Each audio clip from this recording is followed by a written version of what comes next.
Olá, tudo bem? Senhoras e senhores, estamos aqui novamente para ouvir o ilustre e digníssimo desembargador federal da segunda região, doutor Francisco Ferreira Jorge Neto. Doutor, muito obrigado pela presença. Eu que agradeço, doutor Gerson. Muito obrigado. Doutor Francisco, além de ser um magistrado de excelência, com muita experiência, com conhecimento imensurável, também é escritor, né, professor? Sim. O senhor escreve nas horas vagas a gente escreve algumas pequenas obras. Muito bem. E o doutor Francisco está aqui apresentando aqui a sua mais recente obra, que é o Direito Processual do Trabalho, publicada pela editora Atlas, que contém toda a parte processual trabalhista, professor. Toda a parte processual. Pega toda a parte, inclusive a prescrição trabalhista. Opa, desde a peça inicial, os princípios. Sim, pega desde a parte da teoria geral do processo, depois pega a parte da competência, pega a parte do procedimento individual, processo coletivo, procedimentos especiais, pega a execução trabalhista. Até parcelão, até parcelão. Pega tudo que o senhor possa imaginar dentro do processo do trabalho. Pelo visto, muito conteúdo, né, professor? Graças muito a Deus, conteúdo, estamos na quinta edição. Quinta edição, material aqui que não falta, né? Sim. E é um livro que realmente nós recomendamos aqui para os colegas que militam na área trabalhista, é uma obra indispensável, né, professor? Essa obra, professor Gerson, ela vale pela ótica dos autores, porque eu não sou o único autor. Certo. Eu escrevo há muitos anos com o Dr. Gilberto de Quadros Pessoa Cavalcante, que é mestre pelo Mackenzie, professor do Mackenzie há muitos anos, hoje é assessor no tribunal, no meu gabinete. Nós escrevemos juntos há muitos anos, eu e o Dr. Gilberto. E nós tivemos uma preocupação de fazermos uma obra, não só para aqueles que militam junto à Justiça do Trabalho, mas para aqueles que querem fazer um curso de pós-graduação em Direito do Trabalho, com ênfase em processo do trabalho, como também para aqueles que fazem concursos para a OAB, concursos para a magistratura, concursos para o MPT. Então é uma obra que ela é vocacionada para um público maior, não só para aqueles que militam no dia a dia, mas como para aqueles que querem se preparar para um concurso público. Eu posso dizer assim que é uma obra feita com muito amor, com muito carinho e visualizando os enfoques na lei, na doutrina e na jurisprudência. Já está disponível, professor? Já está disponível, sim. Onde que o interessado poderá adquirir aqui essa valiosíssima obra, professor? Olha, nas boas livrarias, a Saraiva, a Revista dos Tribunais, Carrasco da OAB, da OAB, um preço bem acessível, uma Carrasco da OAB. Eu acho que é uma obra que eu posso dizer, no meu gabinete eu tenho. Opa! E eu também Oxalá que outros também tenham nos seus escritórios, porque é uma obra completa. Muito bem. Recomendamos então, quem tiver interesse, por favor, procurar aí nas livrarias do ramo ou na Carrasco da OAB, né, aqui no centro da cidade. Professor, eu vou falar hoje sobre os intervalos. Exatamente. Né, no contrato de trabalho. O intervalo interjornada é o intrajornada, é isso? E são dois intervalos, né, professor Gerson? O intra e o inter. O inter. O primeiro dentro da mesma jornada e o segundo entre uma jornada diária e outra. Certo. E para iniciarmos aqui, professor, gostaria que o senhor abordasse aí o conceito de intervalo e a sua importância para o dia do trabalho. Professor Gerson, tudo que se relaciona a intervalo é matéria de ordem pública. Vale dizer, a jurisprudência trabalhista não vê com bons olhos a flexibilização do intervalo, seja em sede de direito, seja em sede de convenção coletiva de trabalho ou acordo coletivo de trabalho, e mesmo direto entre empregado e empregador. Está claro? O que representa o intervalo? O intervalo é um período dentro da jornada de trabalho no qual o empregado está descansando. Vale dizer, o empregado descansa. Ele descansa para quê? Para que ele possa recuperar a sua capacidade de trabalho, para que ele volte a trabalhar, como ele também possa fazer uma higiene física, uma higiene psíquica, vale dizer, para que ele se alimente, para que ele descanse. Então veja, nós costumamos dizer assim, eu e o Dr. Gilberto, que os intervalos possuem os seguintes objetivos. Primeiro, recuperação das energias gastas durante a execução dos trabalhos. Segundo, propiciar ao trabalhador um contato com a sua família, como também com a comunidade. E, em terceiro lugar, o intervalo visa a manutenção da capacidade da força de trabalho. E nós temos dois grandes intervalos que nós vamos abordar hoje, que é o intervalo dentro da jornada diária e o intervalo entre uma jornada diária e outra. Isto é o que nós podemos dizer do conceito de intervalo, professor Gerson. Certo, muito bem, professor.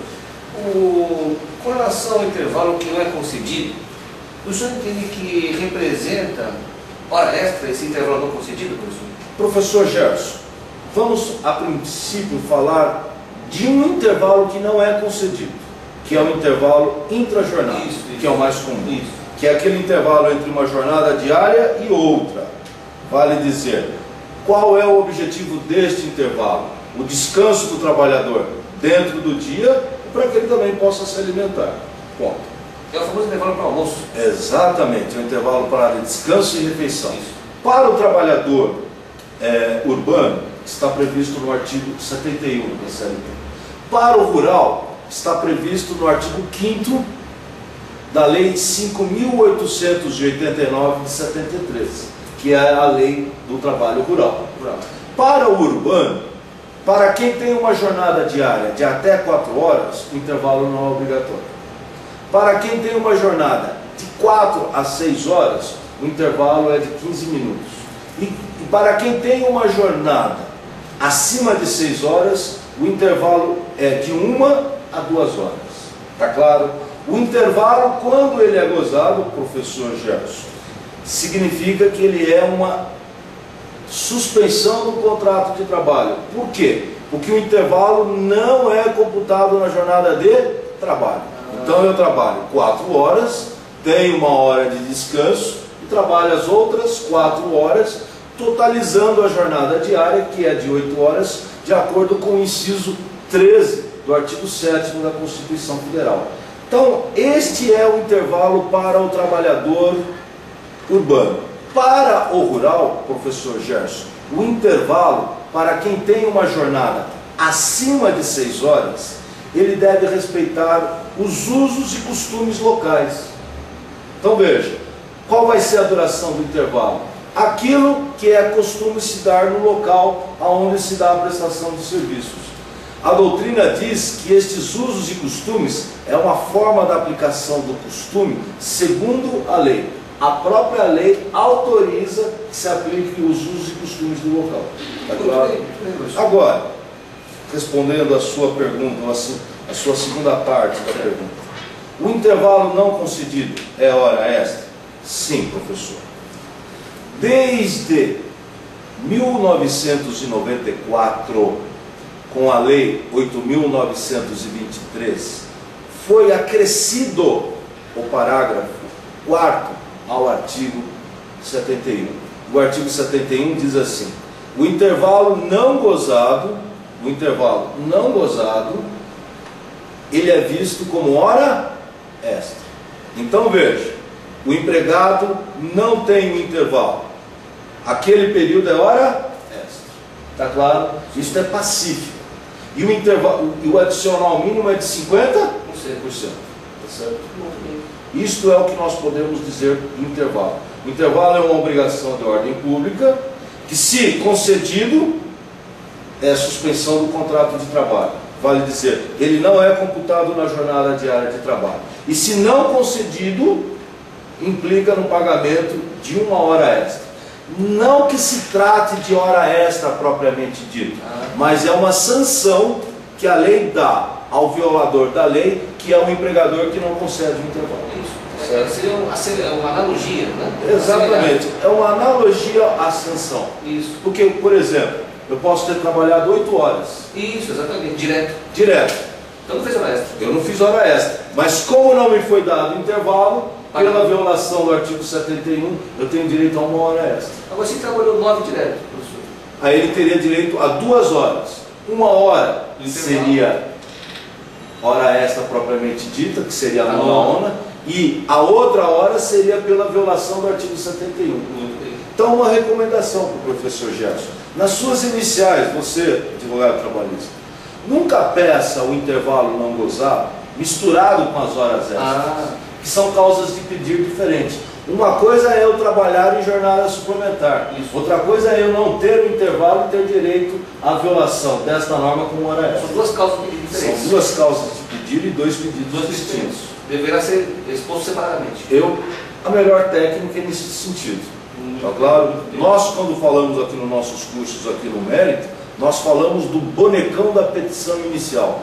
É uma série de modelos feitos aqui por mim e pelo Dr. Gerson a respeito de várias causas de pedir e de pedidos relacionados com a violação dos direitos mais comuns trabalhistas, não é? Isso, exatamente. Bem, professor, o TST, atualmente o TST entende de que forma a duração parcial do horário de intervalo interjornada. O empregado entende parcialmente o seu intervalo. Como que o TST entende isso? Antes da OJ 307, professor Gerson, Dr. Gerson, nós tínhamos duas situações. Primeira situação, pagava-se só o que não era dado como hora extra. Então, por exemplo, o seu intervalo obrigatório era de 1 hora, o empregador te concedia meia hora. Ele só lhe pagaria a metade, que seriam os 30 minutos. Só a diferença. Só a diferença. A segunda corrente dizia, o intervalo ou ele é fluido na sua totalidade ou não se cumpre com a norma. Vale dizer, se você conceder uma parte do intervalo, você também está violando a norma. Qual foi a corrente que foi agasalhada pela jurisprudência do Tribunal Superior do Trabalho? É exatamente a segunda corrente. Ou você concede intervalo nos termos da lei, ou você não cumpre a lei. Isso significa que se você conceder parcialmente o intervalo, você estará também violando o artigo 71 da CLT. Logo, se você concede 30 minutos, você será condenado em 1 hora. Se você concede 50 minutos, você será punido em 1 hora. Desconsidera o concedido parcial? Desconsidero o que foi concedido, professor Gerson. Muito bem, professor. Professor, a outra pergunta aqui que nós temos é o seguinte: como é que o TST entende a negociação coletiva e a redução da duração do intervalo? É possível reduzir esse intervalo intrajornada mediante negociação coletiva? Professor Gerson, eu gosto das suas perguntas porque elas são assim. Bom, muito obrigado. Elas são pontuais. Parabéns, muito professor. Muito obrigado. Então veja, esta matéria também foi muito discutida no TST. E veja, admitia-se a possibilidade de que a autonomia privada coletiva, que se corporifica nos acordos e nas convenções coletivas de trabalho, pudesse dispor a respeito da duração mínima do intervalo intrajornada. Isso foi muito discutido. Havia alguns que entendiam que sim e outros que não. Os que entendiam que sim, se valem do quê? Norma de ordem pública.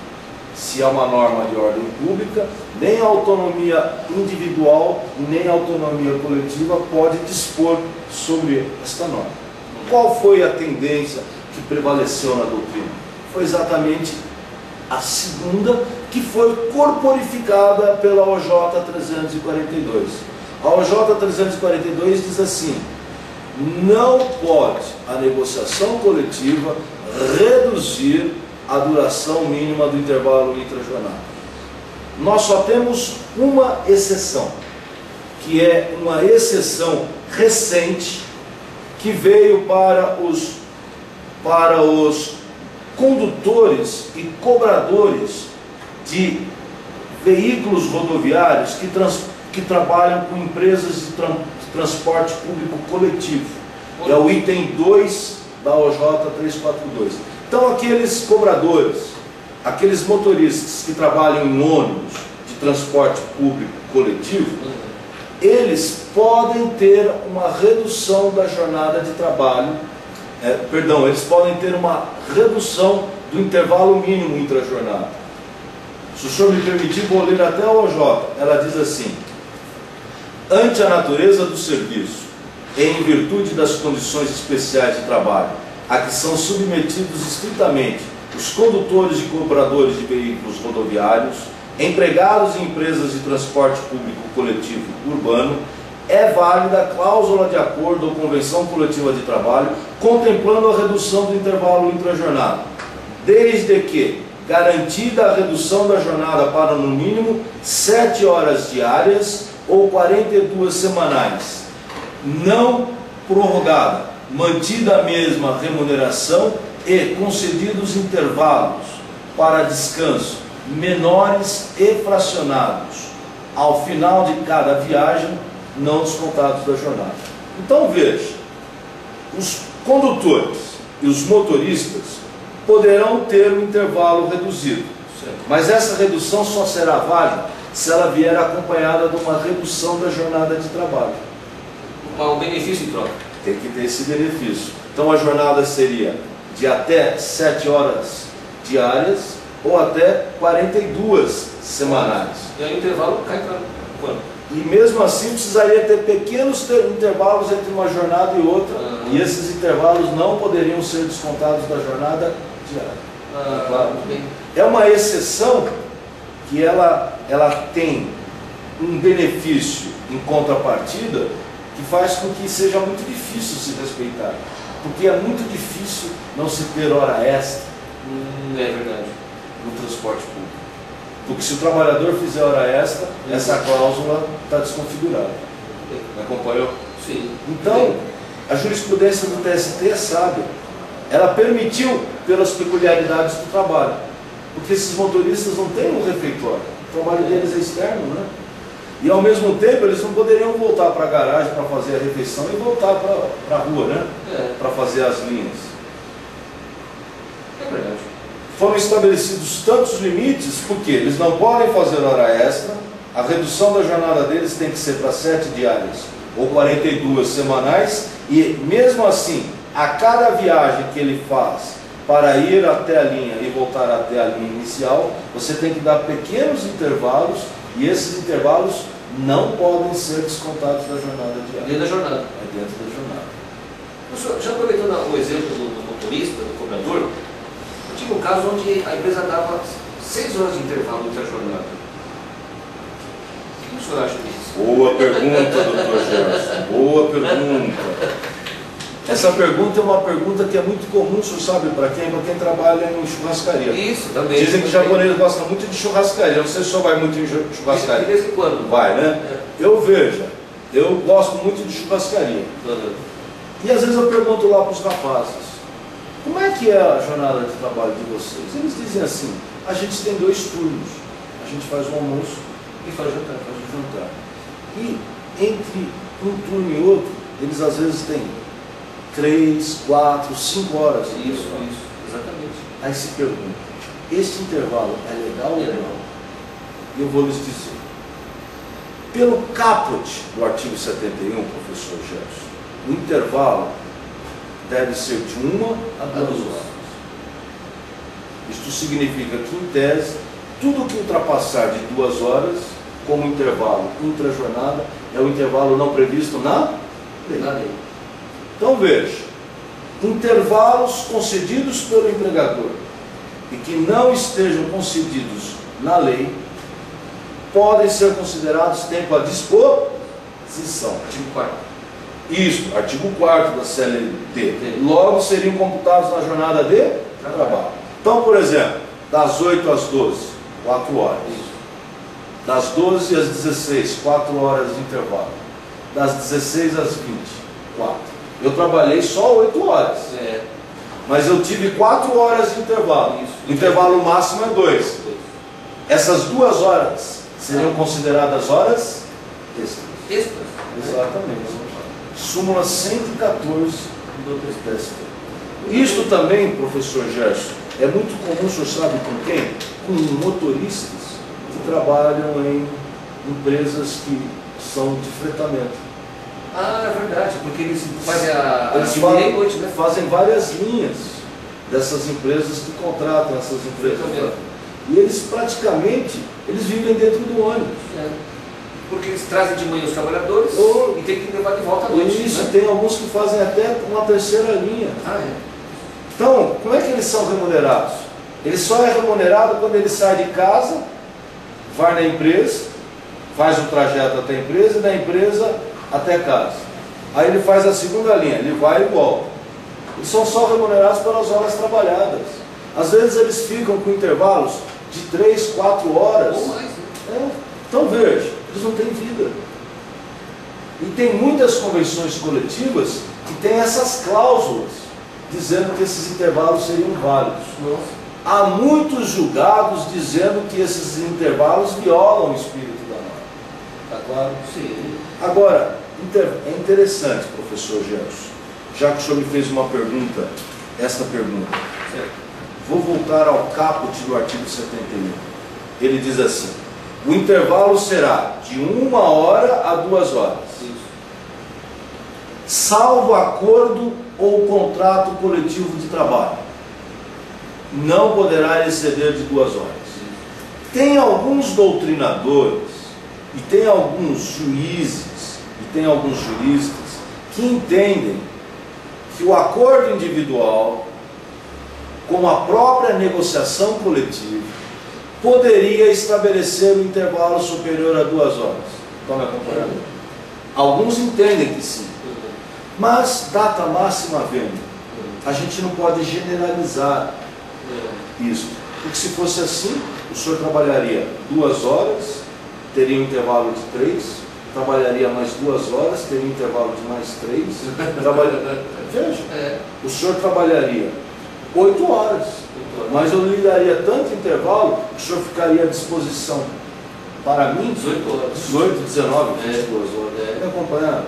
Então veja, esta dicção do artigo 71 no seu caput, ela deve ser vista com muito cuidado, ela deve ser vista com muita atenção. Claro. Professor, quando o empregador não concede o intervalo, qual seria a consequência legal para ele? Está no artigo 71, parágrafo 4º. Pagamento. Pagamento do intervalo não concedido como hora extra. Ou ele concede na totalidade ou ele não cumpre a norma. Porque se ele conceder parcialmente, também está violando a norma. Então ele paga como se fosse hora extra. E esta hora extra, para a jurisprudência do TST, OJ 354, professor Gerson, tem natureza salarial. Então incide no 13º, nas férias, no abono de férias, nos domingos e feriados, no fundo de garantia e no aviso prévio.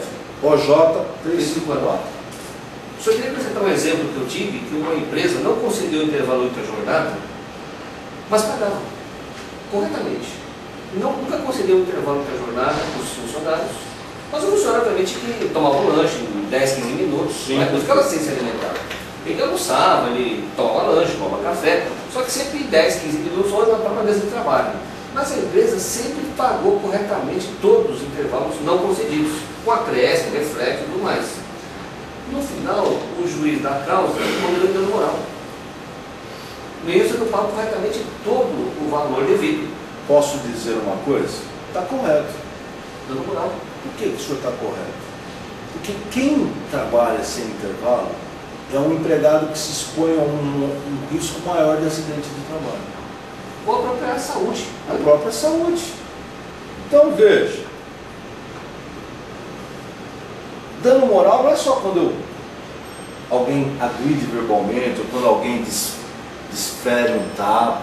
Não, dano moral também pode ser uma série de atitudes que agridam a constituição física ou a constituição psíquica do trabalhador. Então veja, quem trabalha muitos e muitos anos sem qualquer tipo de intervalo regular, ele está sujeito a uma série de consequências. E mexe com a saúde dele. O trabalhador foi remunerado pela violação da norma. A lei não quer que se pague a violação. Isso. A lei estabelece uma sanção para que a lei seja cumprida. Então veja, mesmo que o empregador pague a violação do intervalo, ele está sujeito a uma norma, a uma violação, a uma sanção por parte da DRT, da Gerência Regional do Ministério do Trabalho. Por quê? O auditor fiscal do trabalho pode ir lá e autuar a empresa. Está descobrindo o artigo 70. Está claro? Equivalente a pagar as férias e dinheiro. Exatamente. Muito bem posto. Isso aí. Muito bem posto, doutor Gerson. Professor, falando de intervalo interjornada, Este intervalo é aquele que é de um dia para o outro. ou também eu conheço como entre jornadas, está certo essa expressão? Entre jornadas? A expressão inter ou entre jornadas eu não vejo como possa estar correta. Certo. São expressões sinônimas. Certo. Então, o que seria esse intervalo interjornada ou entre jornadas? É um intervalo que o empregador é obrigado a conceder para que o empregado descanse entre um dia de trabalho e um novo dia de trabalho. Este intervalo é previsto para o trabalhador urbano no artigo 66 da CLT e é previsto para o rural no artigo 5º da Lei 5.889 de 73. Este intervalo para os dois trabalhadores é de 11 horas. Então, por exemplo, professor Gerson, saí às 23 de hoje. Certo. Volta que hora, né? Volto às 7 horas do dia seguinte. Meu intervalo foi de 8 horas, não foi? Tenho direito a 3 horas, como se fosse horas. Mesmo tendo uma jornada de 8 horas naquele dia. Mesmo no dia seguinte, entrando às 8, saindo às 15. Entrando às 7, saindo às 16 com 1 hora de intervalo. Isso. Mesmo assim, tenho a violação do artigo 66 como hora extra. E mais a hora extra do dia. Mais a hora extra do dia se eu a fizer. Tá claro. E essas horas são refletidas em 13º, férias? Essas horas extras, elas refletem em 13º, férias, abono de férias, domingos e feriados, fundo de garantia, aviso prévio. Mas um detalhe importante, professor Gerson. Para o intra-jornada, que é o da mesma jornada, nós temos previsão legal. Parágrafo 71, perdão, artigo 71, parágrafo 4º da CLT. Para o interjornada, qual é o fundamento para que pague-se a violação como hora extra? O fundamento está na aplicação analógica do artigo 71, parágrafo 4º. Analogia do 8º. Exatamente. Então veja, a OJ 355 diz: a violação do artigo 66 é hora extra pela aplicação analógica do artigo 71, parágrafo 4º. Por quê? Porque a razão dos dois intervalos é a mesma. É a reconstituição física e psíquica do trabalhador. É para que ele tenha um descanso. E para que ele tenha um descanso só dentro do mesmo dia e entre um dia e outro. Se eu violo o intervalo diário e eu violo o intervalo entre um dia e outro, eu vou ter hora extra pela violação do artigo 71 e vou ter hora extra pela violação pelo artigo 66. E esta violação é hora extra não porque tenha previsão legal, mas porque eu aplico, por analogia, o artigo 71, parágrafo 4º. Isso está na OJ 355 de 10. E um outro detalhe importante, professor Gerson. O senhor vai me perguntar assim: a lei do rural tem previsão quando os intervalos delas não sejam cumpridos? Tem previsão como hora extra? Não tem. Então, neste sentido, a OJ 38, eu até anotei a OJ aqui, a OJ 381 assegurou a aplicação analógica do artigo 71, parágrafo 4º, para o intervalo intrajornada do rural. Então veja, aquele trabalhador rural que não tem o intervalo intrajornada dos usos e costumes locais respeitado pelo empregador, esse trabalhador também terá direito à violação como se fosse hora extra, e com as incidências como é válido para o urbano. Muito bem. Claro. Professor, considerações finais sobre o assunto, o senhor quer fazer? Tem uma consideração muito importante, OJ 380. Nós costumávamos, professor Gerson, a vincular a duração mínima do intervalo com a jornada normal do trabalhador. Então, por exemplo, se você foi contratado para 4 horas, você não tem intervalo. Isso. Se você foi contratado para 4 a 6, 15 minutos. se você foi contratado acima de 6, de 1 a 2.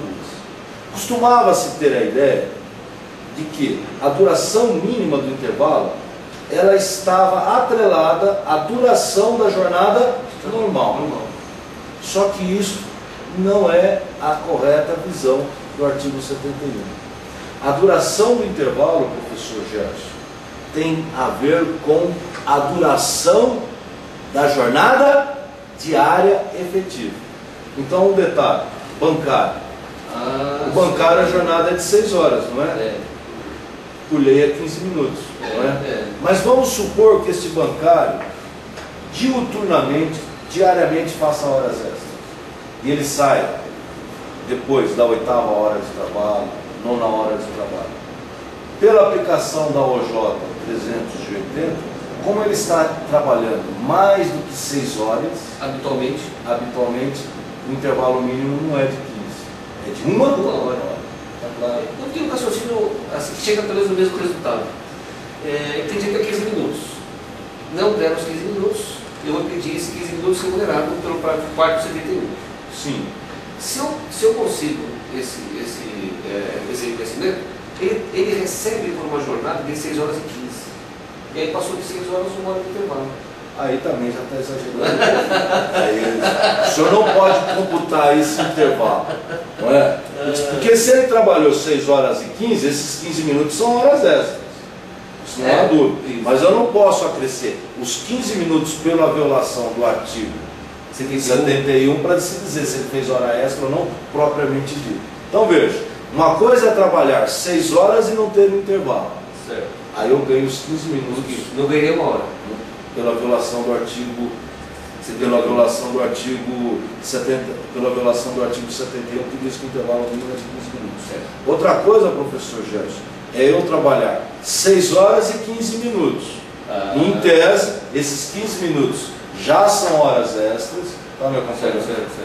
E como eu passei da jornada de 6 horas, em tese o intervalo passaria a ser de 1 hora. Mas aí ele trabalhou os 15 minutos. Ele trabalhou os 15 minutos. No meu exemplo, ele recebeu os 15 minutos. Aí o senhor está querendo acrescer os 15 minutos que já são horas extras para dizer que a jornada ainda dá hora extra. Isso, é. Esse entendimento, data máxima linha, eu acho que não é o mais correto. Tá bom? Mais alguma consideração, professor? Olha, há alguns intervalos que são muito importantes. E vamos falar dele em outros eventos, não é? Recomendo aos senhores que estudem os chamados intervalos especiais. Nós temos 2 intervalos especiais muito comuns no dia a dia do judiciário trabalhista, que é o 384 da mulher, que quando termina a jornada normal e começa a fazer a hora extra, para a mulher é obrigatório um intervalo de 15 minutos. E um outro intervalo é para quem faz serviços de mecanografia e também de escrituração e de digitação, não é? O artigo 71, o artigo 72 da CLT. O artigo 72 da CLT, com base na jurisprudência trabalhista, é aplicado para os digitadores. Então, a cada 90 minutos de trabalho, para quem trabalha em digitação, tem direito a um intervalo de 15 minutos. E quando esses intervalos não são concedidos, também a hora extra. Tá certo? Sim. São 2 intervalos que a gente vai falar em um dos nossos próximos encontros, que são chamados intervalos especiais. Mas vocês que frequentam aqui o curso do Dr. Gerson, não é? O mérito, agora o curso Shigemori, né? Pode ver que não é português, é japonês, Shigemori, né? Vocês podem notar que mandem e-mails aqui e o Dr. Gerson vai disponibilizar para vocês um trabalho que é o que nós chamamos de bonecão da petição. Isso é bom. É um conjunto básico de várias causas de pedido. Isso é bom. E os respectivos pedidos. É uma forma de auxiliar vocês que estão iniciando aí na advocacia trabalhista. Quem dá informações, recebe informações. É o plano maior guiando a nós dois e a todos vocês. Muito bem. Professor, muito obrigado, agradeço muitíssimo a presença do senhor aqui, a colaboração inestimável, não é? A doação do conhecimento que o senhor faz aqui para os nossos ouvintes, que nos assistem. Fico muito grato, professor, muito agradecido mesmo. E agora eu vou lá para o meu escritório, ler aqui a obra do senhor, né? Para poder melhorar as minhas petições também. Ficamos à disposição do senhor, por favor, mandem temas, sugestões aí para que possamos abordar nos próximos encontros. E acesse nosso site na parte de curso e sempre que possível participe aqui das nossas atividades. Muito obrigado, um grande abraço a todos vocês, que Deus abençoe.